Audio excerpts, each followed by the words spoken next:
Welcome back to the Foster and Adoption Podcast with Nikki and Larry. Hey, you all. I'm so glad to be back with you all.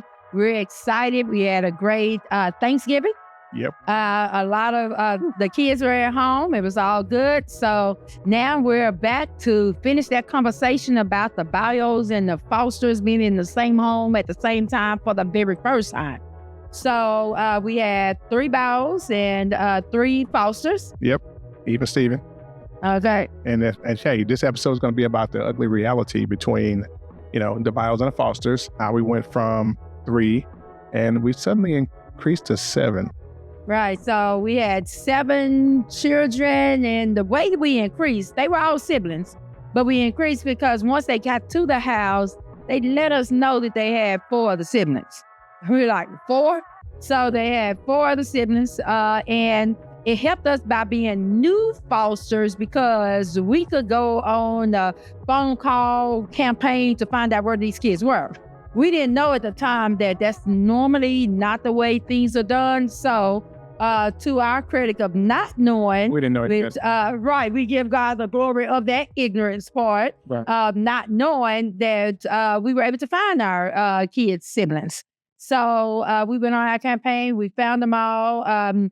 Our house increased from 3 to 7. They were just visiting at first, and now our bios are outnumbered. Right. So what do you do when things happen between the bios and the fosters? How do we get balance in the house? What do we do about arguments? Stay tuned and let's find out.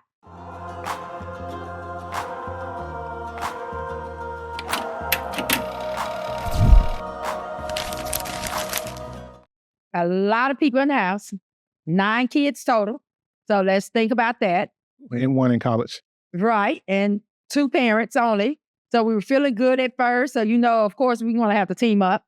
So one thing that we did when they were young a lot, and I'll bring this up, is people used to ask us all the time, why do y'all dress alike? We literally wore the same colors, you all. Right. That's so they could know we're one team. Right. And not that we were against all of them, but we did want to kind of stand up over them because we were outnumbered at 12. Right. They needed to know that we weren't going to be divided. Right. So that was the biggest point of the unity. So every time we went somewhere, we had on the same colors. Also, the kids could identify us. Yep. And know which adults to go with. Because remember, when you're fostering, you're talking about strangers. Right. So all of a sudden, they're with us, not knowing us, not used to us. So we needed them to kind of identify us because we didn't want to lose anybody. Right. Okay.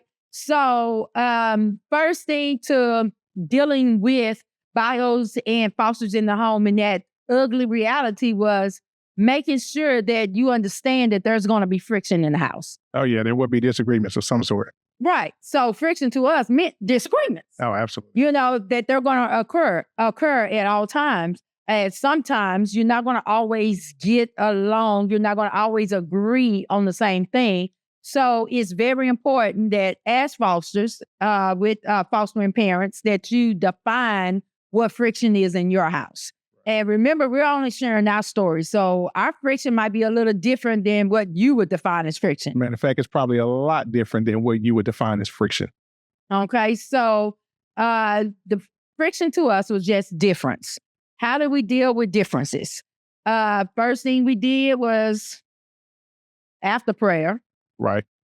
Is give people choices. I mean, hear everyone's word, hear what they have to say, let everyone get their input. And eventually it usually came down to some kind of a vote.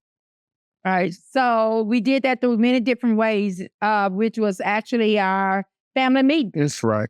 And we had weekly family meetings. This could not be every day. I would not suggest it as every day because it's very time consuming. But this was the way that we taught our children, both sets of our bio children as well as our foster children at the time, that their voice mattered. That's right. And a lot of different times, kids that come into care, their voice didn't matter because they don't have a say-so. That's true.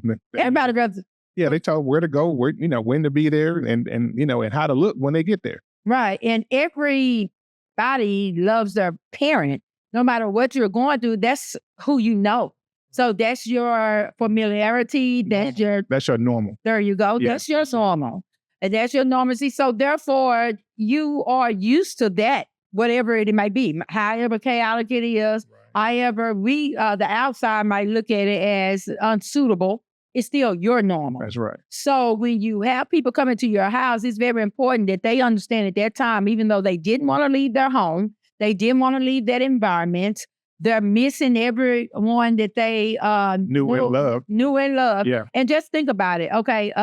Larry, we used to tell people all the time, just think of, or when we started our trainings, we would say, okay, make a list of the different things you're going to do within this next week or two. Right. And if I ask you all to make that list, that list, you might have 10, 12 different things, maybe just for today.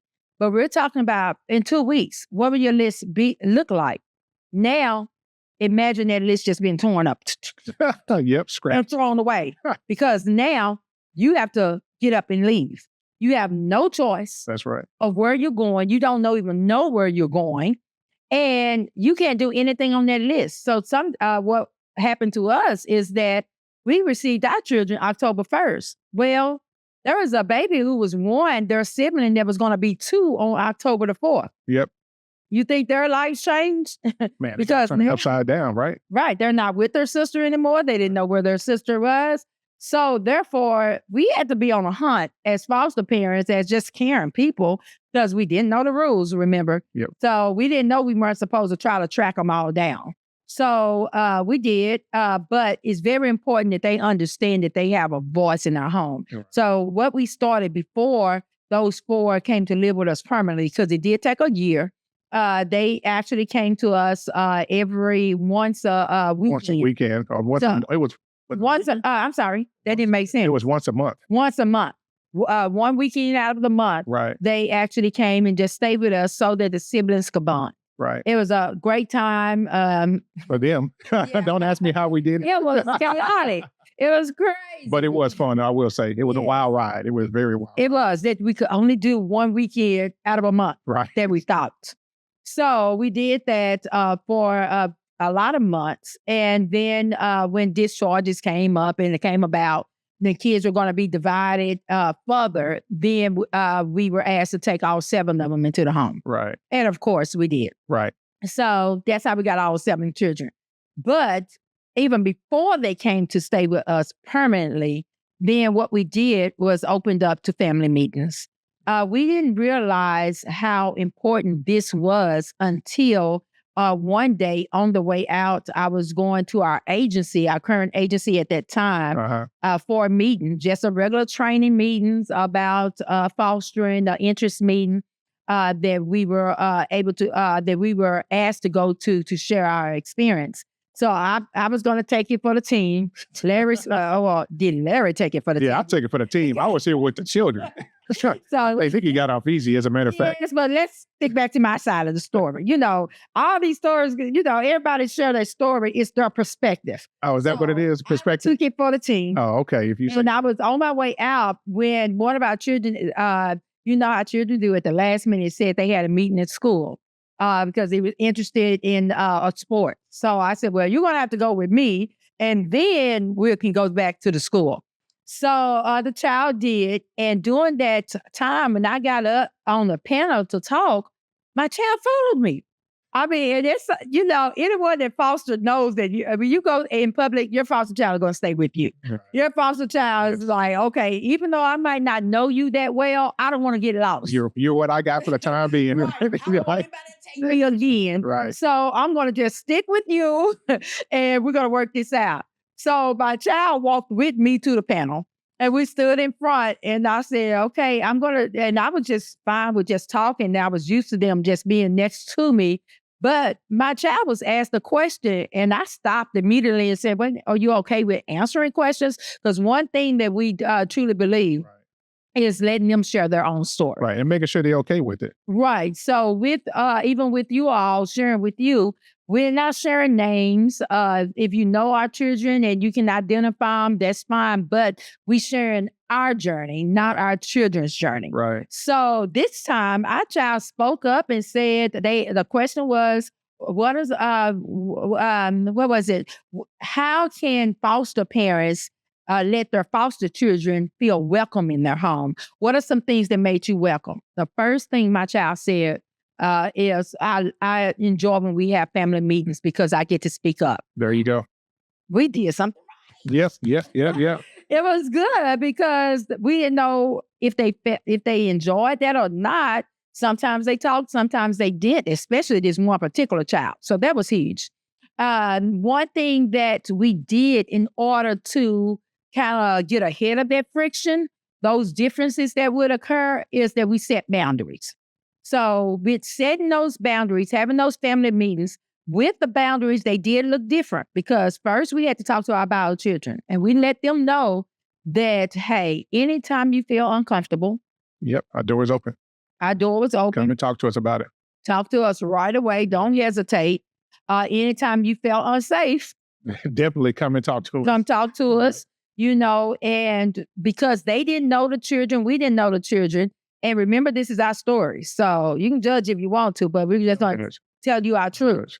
Is that we locked our doors. Yes. As foster parents, because at nighttime, we didn't know what was going on. And anyone that knows me, I love 2 shows, General Hospital and 48 Hours. So I try to be prepared, with all the drama. And I do not want to be a statistic. I don't want to encourage anybody that you can do something to me. I don't want to open my eyes and see somebody over me at nighttime. I just want to sleep peacefully and get prepared for the next day. So yes, I'm sorry if it offends you, but I locked my door at night because I didn't know what was going to happen. Right. We didn't know what to expect. I didn't know what to expect, and that's just me. So you deal with your fear, how you deal with it, but that's how I dealt with mine. That door was going to be locked because we had a lot of different situations going on that we're going to get into. Oh, yeah. So we, locked the door. Our bio children did lock theirs to start off with because they, I didn't want to wake up and something happened to them either, but everything, we discussed with our bio children about how they felt, how, if they ever got scared, if they ever got angry, let us know. There you go. Okay. On the flip side, we did the same with fosters. True. Anytime they felt uncomfortable, please let us know. No, definitely let us know. Yes. We need to know about it before anyone else does. Okay, we need to know before any caseworker came to this house. And we're being honest. We're being real here, okay?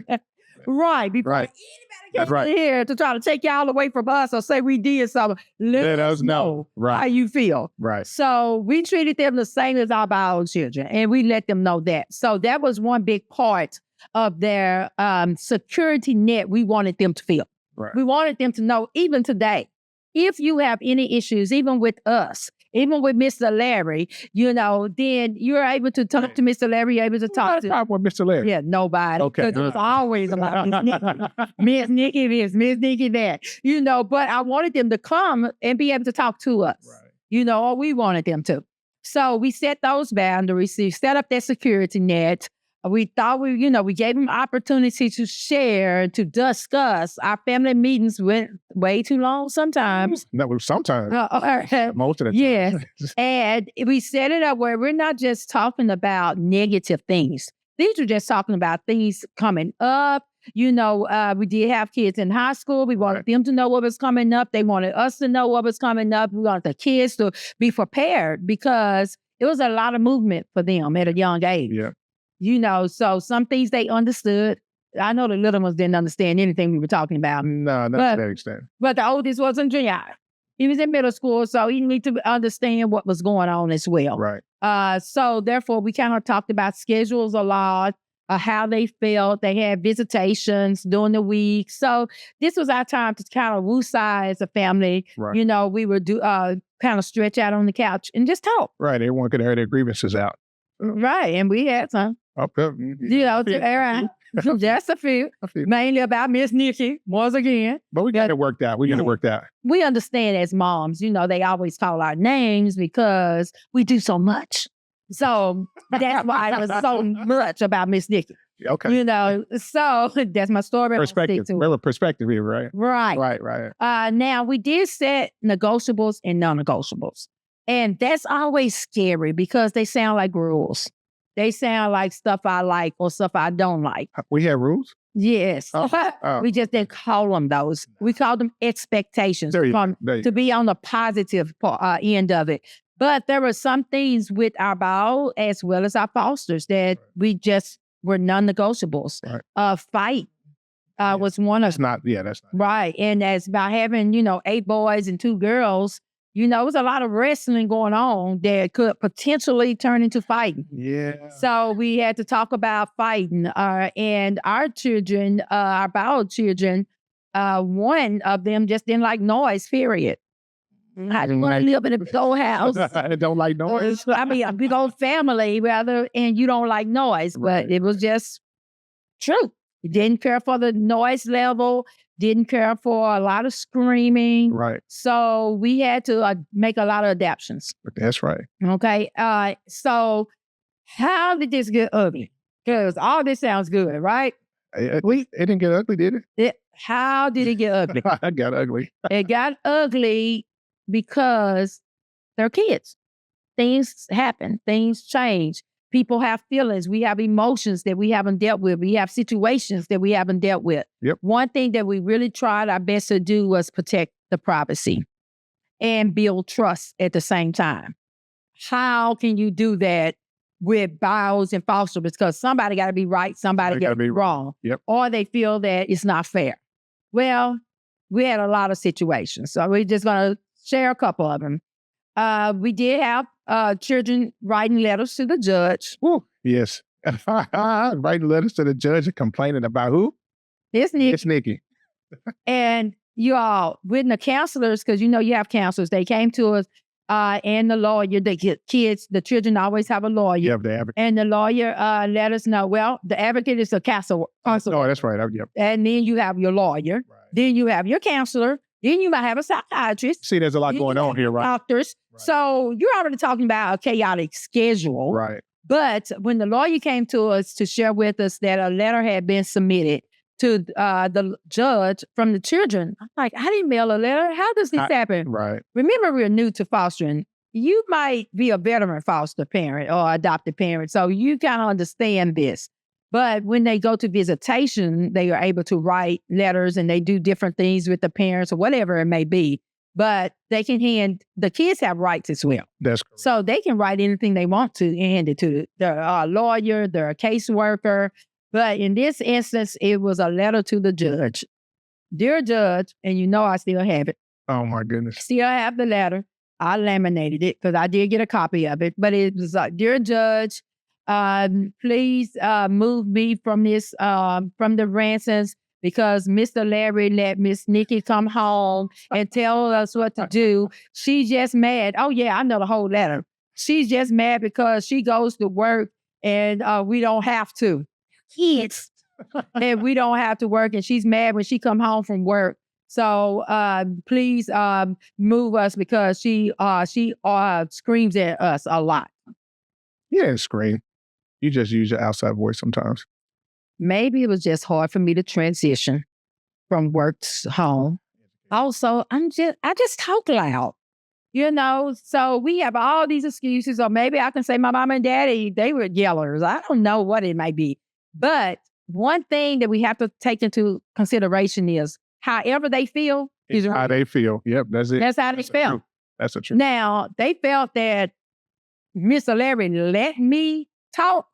I don't think he had any, say so if I was going to talk or not. But that was their permission, according to them, right? Okay, that's what it was. And they were just only mad at him at the time because he gave permission for me to talk to them, and I was mad because I had to work all day. They didn't understand that Mr. Larry was also working at home before they got home from school, and I got home later. So when you're talking about those differences, that's the friction.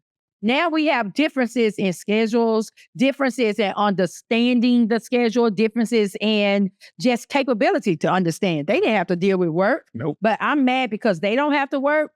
I didn't expect them to work, you all. They're kids. And that was their perception. Right? But that was their perception. Right. Only 3 of them were in school. Okay? Right. And the other 4 were actually daycare, and daycare. Daycare. All of them.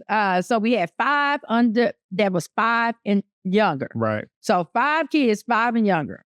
So yeah. But that was the reality. So we had to address that. And you have to choose how you're going to address it. That's the ugly part. Because Miss Nikki wanted to say, look, little one, I don't expect you to work. I just expect you to clean up. I just expect you to answer when I talk to you. I just expect you to do what you're supposed to be doing. And be fair to your siblings, right? Yes, and stop fussing and with your siblings. Okay, that was too much. They wouldn't understand that. So therefore, what we did is that we had to protect their privacy. Right. I didn't need to tell our bio children that they sent a letter to the judge because, hey, they're older. They understand. They could take offense with their parents. Okay? Of course. I know they might listen to this now, and it's different. But in high school, when they know that their parents are divided between them and the other kids, it's a potential. Yeah, it's a potential for a problem. Oh, yeah, that absolutely. So we had to choose to protect that. And we did. And we protected their privacy. We didn't talk to the kids. No, we didn't talk to kids about it. We didn't let them know that, look, I know you wrote a letter about me. No, because that would put them. I know you did. That would put them in a place where they were, right. Where they probably weren't trusting and they wouldn't have been able to share their feelings as easily to us. And especially when we're having these family meetings. Yeah, oh, absolutely. I mean, and this did not come up in the meeting. Oh, I'm going to write a letter to the judge next week. Right. So we had to leave that out and continue building that trust, which we did. Then we had a child. And this is where it got ugly with the bio and the foster. Right. And this is not in any order. You all just sharing 3 isolated incidents, right, with you. But because I guess inserted myself a lot in the home, and I was very vocal. Well, according to that, right? According to the children. According to that, you, baby. Thank you. Right, because he loves me. Okay. Yeah, that's it. Thank you. But so as you see, maybe I was just talking a little more than Mr. Larry. You know, just a little bit, right? Right. Okay. Y'all understand, right? Because I talk more than him. Okay. So because of that, when I did speak, the children felt that because I was a female, I was a woman, and this is where differences come in. Right. When you have children coming into your home that you didn't raise. There you go. Because their upbringing was that. Right. It was their understanding. Right. That the father did most of the speaking and the mother did do a whole lot of speaking. So therefore, I shouldn't have been talking as much as I was talking, okay, to protect our rights. So therefore, when I told someone to come and get the trash, they said no. They didn't need to. They didn't need to do anything I told them to do. And because then I'm constantly talking to them, and they're constantly rebutting everything I said, and Larry was gone. Were you home at the time? No. Well, for that incident. Yes. Okay. Well, I think I was there for the aftermath, the build up. So you weren't in the room at the time. I was not in the room at that time. Then one of our bio children came down the stairs. He was going to get it straight. Oh yeah. And he let the foster child know, hey, whatever my mama say, you need to do. Right. You know that didn't work out right. Because then the bio was like, no, I don't have to do what she says. Yeah, that bio. And she shouldn't be talking anyway. Because that did it. Women do not have those rights to do all that talking. Right. The man is the one that tells him what to do. I didn't get that memo before, and there wasn't any paperwork that women were not supposed to tell the children what to do. But it was ingrained in that child's. But exactly. Right. So that's how that child felt. Right, exactly. So therefore, my child, my bio child, and my foster child now has friction. Big friction. Big friction. Right. Because I'm using all the strategies I had at that point, new foster parents, some things you just learn from experience. So I'm saying, hold on, he's right, he's wrong. Whoa. Take sides. We're not supposed to take sides. And as you all know, children just don't come with a book. And this was new. So I didn't know how to deal with a child that wasn't used to the woman being assertive like that. Right. So, or aggressive, whatever you want to call it. So therefore, we diffused the situation. I think that's when Larry came out after the math, diffused the situation. They went separate ways. Right. Into the room with my bio son just locking the door, I guess. I am in it out. But it was a problem because the next night, day, or maybe the same night. Well, I think it was, the same night. Yeah, the same later that night. Yep. That child let us know he got to go. Yep. What do you mean he has to go? That's my foster child. What do you mean he has to go? He has to go because my child did not like altercations. Nope. We were not a family that did disorder. Yeah, we didn't have disorder. Everything. It wasn't perfect, but it different. We had boundaries. Right. We had boundaries. Some we just didn't go to. Right. Telling the adult, no, what do you mean? Okay, that sounds real crazy being foster parents because you hear no a lot. Oh, yeah. But this was something new in our home and he had to go. And because like that wasn't necessary. That wasn't happening here. Right. But the problem is that how do you dismiss a child because and it was small to me because I'm used to children, but to our son, it was so big. It was big. Yeah, because that was a major violation. Right. Household order. There you go. So. And we told them that when you feel uncomfortable and when you've had enough, and when enough is enough, come to us. So obviously this had been in something that's built in. Right. And we asked them, are you sure? You do understand that this means he has to go somewhere else and leave his siblings. You do understand that this is another disruption in this child's life. And my son, our bio son, felt there was a disruption in his life as well. This is where it got ugly because what do? When your bio and your foster just clash and your bio does not feel comfortable in their own home. That's where we had to make a decision that was hard. But we talked about it. And before we tell you how we dealt with it, we had another child in the home because you all know when it rains, it pours, right? We had one child, the only one at that time that was actually making friends. Yep. And made friends at school. We were so excited. Happy. Because our children didn't talk a lot and they kind of stay close to the flock. They bunch up. Yes. So therefore, for this child to go out and start making friends, having people, ask, can they go over? Can they go out to Can he spend the night? Can he spend the night? Can they spend the night? We weren't ready for that, spend the night part at that time. But just the, thought and that this child is really getting comfortable, and was able to go to Six Flags with a friend, go out to eat with a friend, go over to home and play for a while. He enjoyed himself, huh? Right. Until we found out. His boy was sending SOS letters everywhere, y'all. He was dropping off SOS letters to the parents. We also have laminated because he sent off letters. Could you please adopt me? I don't want to be in a large family anymore. Y'all do realize it was only 5 of us before the 7 of them came. We became a family of 12 because his large family. His large family. But all his letters were to people asking him, teachers, to the friend's mom. Can I come stay with you? Can I come stay with you? Will you adopt me? Was the question. Yes. And one of the questions. So a parent brought it to my attention. Actually, it was a teacher/parent. There you go. Brought it to our attention. I just want you to know that this is a letter that I received today. And when I read that letter, I couldn't believe it. This child is asking to leave our home. He said, help. Help.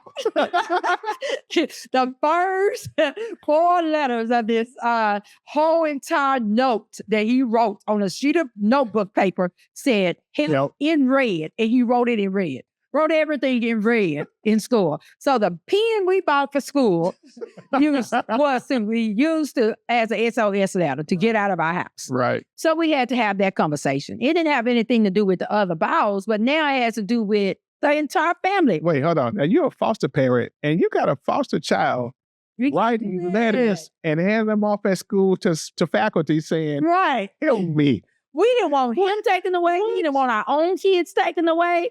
So we had to intercede quickly. So we had to sit him down. This wasn't a family meeting. This was a one-on-one. That's a one-on-one because we need to see what in the world is going on. And this was not, I didn't know at the time because we didn't ask which child wrote the letters because actually all of them wrote the letters, but we didn't know if it was them writing it or them being pushed to write it. That's what I was thinking too. It really felt that way. Yeah. So that conversation didn't go off too well to start with because I said, hey, let me tell you something. You asking to leave our house because of a big family? You are the big family. What are you talking about? So the child actually had a whole explanation. Well, when I get adopted, I wanted to be with a family that do not have a lot of children because I want to be spoiled. I want this. I want a game system. You know, it came down to toys. Right. And not having to share. And not having to share. That's it, right there. Because you don't want to share with all your siblings that you brought to our house at this point. Not going to happen. So we talked about the SOS letters. The child really didn't get it because I think one more came after that. And then it was just more explanation of why they wanted to be adopted by their parents. Right. So therefore, didn't have too many friends after that. And we had to cut up some of the home spend more time at home, more family meetings. Let them know how loved he was. He needed more guidance and support. Yeah, that's what it was. That's what it was. And we needed to stop it before the letters went too far. Yes. So what did we do? What decision did we make? We did make a decision to discharge. One of the hardest decisions so it's tough. In my life. Children, look at my face. My children. That was the hardest decision. One of them. Because we've had many since then, but that was very hard. Because first of all, to have a discharge, and for those of you that's new to fostering community, discharge is when you say a child needs to leave your house. Correct. And we prayed about it. We talked about it. We prayed with my son about it. And he came up with, well, Mom, maybe he just needs to leave for a little while so he can understand he don't do that in his house. I thought that was a brilliant idea. Yeah, it was. So we went again on a hunt to ask our agency, do you have a foster parent with that is really, really strict? That happens to be a woman. That happens to be a woman. Right. There had to be a stipulation. Yes. We need to teach them that we have voices. How dare we? Right? Yeah. We didn't know any better. We didn't want to push it in his face, but we did want him to understand that women do have voices. Everyone has a voice that we want them to use. So we talked about it with them. We let him know. He thought he was being discharged forever. Right. But we let him know we would still be here to support you, but that's something that we do not, we cannot tolerate in the house, any fighting amongst each other. We cannot tolerate you being disrespectful to me or anyone else in the home or feeling, because he was adamant about it. I cannot tell him anything to do. Do not try it again, never do it again. He would never listen. So after he shared that, and my son knew that, then that's when we were on a hunt. We found someone else in our agency that didn't have a placement at that time. It was about to be summertime. It was 1 month before the summer. No, he ended up going to a home with a strong male husband, and I guess he got what he wanted with that placement, actually. Right. Well, it was he went to a strong one. Oh, he did go to a family. Yes, he went to another family that was that had several other fosters. Yes, correct. So he went there. It wasn't the best experience for him, but we wanted to make sure that he was still safe and it was the best for him in our standpoint, where he still had our support. Absolutely. So he would call us and ask, can I get a haircut this weekend? Even though he was in their home. So we still made sure he had all the necessities that he needed, all the different things he needed. Absolutely. And that he still felt our love. So he would come over on the weekend, just like we used to have the littles come over on the weekend. We are so soft. We are. Because at this point, you have to look at what's best for the child. That's correct. It was not good for him to be separated for his siblings, but for him also, for them, for sure. Right. Because, but it's also wasn't good for him to not understand that there are some boundaries you do not cross. Correct. And we did not want him being raised thinking that women did not have a voice. Right. So he was in a home with another couple, a man and a woman. Yes. And they did have placements. I was thinking about the other child, but we'll talk about that. Okay, so they did have placements. So some are older, some are younger. Right. We did that for 30 days and then allowed him to come back into the home. So he came back and we haven't missed a step then. Nope. I mean, he actually asked me for my advice. He actually talks to me. More than he talks to me now. Yes. So Miss Nikki is it now, which is now Mama and everything else. So it did work. And I believe it worked because we prayed about it. Correct. We talked to the foster parents about it. We let them know this child is not going to be with you forever and will not be with you long. And we'll only be there for 30 days. Okay, wow. Did you say it like that? Oh, yes. Yeah. On that phone call, because it's very important they understood this was my child. Right. As long as he was in the system, he was my child. So I talked to him on the phone, and we were able to really get a good, close relationship. Right. I hung up with him. I mean, I picked him up and stuff. Yeah, you picked him up on the weekend. Right. And I talked to him throughout the week. Oh, yeah. So we stayed in good contact with him and made sure that he was supported and he understood that, we just needed for him to understand there were consequences to that set of actions. Right. So they still bonded on the weekend and he went back. Now, he did say Ma, because at that point we changed from Miss Nikki to Ma all of a sudden. Within that 30 days, then you can call me Ma. I took it. I loved it. So, okay, it was a prayer answer to me. So then it's like, Mom, when can I come home? I'm like, well, I said this discharge is 30 days. So let's just finish, grooming our relationship, talking. And once school is out, you can come home. Because I told you it was in May. So we did it right when we knew, okay, finish up school in their area and then come on home. You and this scheduling. Okay, you know it. So therefore, he came home. Now, this is what I was thinking about. But that child who did all those SOS letters, all those help letters that I'm so grateful to God, came back to us instead of to someone else in the community. Right. Because they knew what we were trying to do in our household and knew our hearts. Right. So that helped a lot. But that child, I started calling around and I said, look, find me the strictest. He got a discipline. Foster parent without any placement. Because remember, he wanted to be the owner child. That's right. So he got exactly what he wanted. Oh, he got that. He got that. We found the best foster parent. Thank you. You know who you are. The best foster parent. And she did a lot of community work. Yes. So he had to go around, sit quietly in the community while she did pass out food, while she did a whole lot of different things. Yep. He had to write a lot because during that time, he didn't have access to any electronics. That was one thing that we asked, and that we worked together hard to make sure he did. It was summertime. Yes. That he didn't have the electronics, that he was really able to stop and think about, a family. What type of family he had and his siblings. So we wanted him to appreciate that. And he did. He definitely did. Because we got a letter that he wrote us a letter each week. We didn't talk to him on the telephone. He was a little younger, so we didn't want to upset the placement either. Right. So she allowed him to write us letters. And when I met with her to make sure he had everything he needed, then she would give us, she gave us a letter. And with that letter, it said, it will have each child name, a picture of them, and then under him, it had a question mark. And then the question mark was just saying, do you know who this is? Right. So it was actually letting us know that we were missing someone in the home, which we thought was just really cute. It was comical. It was what was needed, y'all. Comical. It was a right medicine. I'll put it like that. There you go. Yeah, there you go. Definitely right medicine. So he had his time alone. When he came back, he never wanted to be alone. He was all about family then. It was all of us. I mean, before then, we didn't get hugs. No. I got hugs. I got all kind of things. Affection. Right. So because they were just kind of standoffish. But no, he understood. She understood the assignment, and he got it. Yeah, she definitely understood the assignment.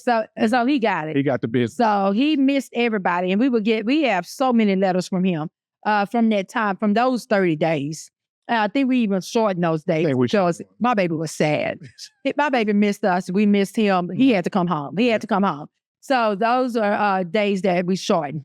But those are decisions to discharge is really, really hard. And you have to do what's best for your family. Right. And for us, because the relationship between our bio kids and our foster kids, that foster child for sure, they were tight. It's even tight to today. Yes, for sure. Just the respect. And then we saw that foster child take on the same Leadership. leadership Yeah, for sure. thing. For sure. The same leadership within the home where, hey, you need to be respectful. You need to do this. You just need to make sure you follow the instructions. It wasn't even about gratitude to us. We don't care if you say thank you.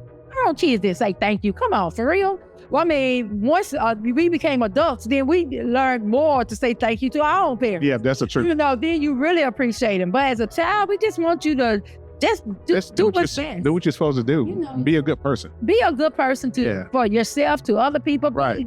Godly, do what God expects you to do. So it was a really good time. We continued that support and that love, and everybody returned back home, and we were all good. Yep. I mean, now, good does not mean you don't have challenges, because you're going to have challenges in life. Right. But that friction kind of separated a little. We started knowing what each other expect. Those expectations did rise, but compliancy was in there as well. A little compliancy. Okay. So we'll kind of talk about more of that. But I mean, we just loved on each other, supported them, made the hard decisions that were needed, and it worked out. Yeah, it worked out. Continued as a family. Yep, that's it. Thanks for tuning in to our Foster and Adoption podcast. So now we have 9 children, 3 teenagers, 1 middle age, and 5 that's 5 and younger. So they're getting settled in. Things are happening. And doctors are now starting to diagnose different disorders and give us just different things that's going on. They want to medicate.